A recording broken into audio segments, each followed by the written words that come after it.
சரி, இப்போ நம்ம ரைஸ்டு பவர் மெசேஜை வந்து பி பவர் கியூவால் மல்டிப்ளை பண்ணால் பி பவர் 5 பி ப்ளஸ் 3 கிடச்சிருக்கு. ஜென்ரேட்டர் பாலினாமியல் நம்ம கொஸ்டின்லேயே கொடுத்துருப்பாங்க. இது நம்ம மல்டிப்ளை பண்ணுறோம். சிம்பிளாக ஒரு மல்டிப்ளேஷன் சொல்கிறேன்.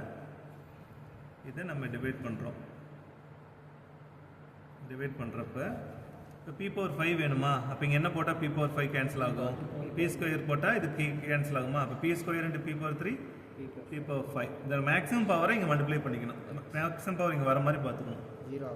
ஆமாம், இது 0 கேன்சல் ஆகணும். நம்ம எக்ஸ்ஆர் அடிஷன் தான் எல்லாம் பண்ண போகிறோம். ஸோ இப்போ B square plus B B Q, இது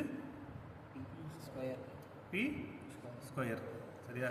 இப்போ இதில் எக்ஸ்ஆர் அடிஷன் பண்ணால் இதுவும் கேன்சல் ஆயிரும், இதுவும் கேன்சல் ஆயிரும். மைனஸ் பண்ணக்கூடாது, சப்ட்ராக்ட் பண்ணக்கூடாது, எக்ஸ்ஆர் அடிஷன் தான் பண்ணணும். Same cancelled. சரியா? ரிமைனிங் வந்து இருக்கிற டேர்ம்ஸ் எல்லாமே வந்துடும்.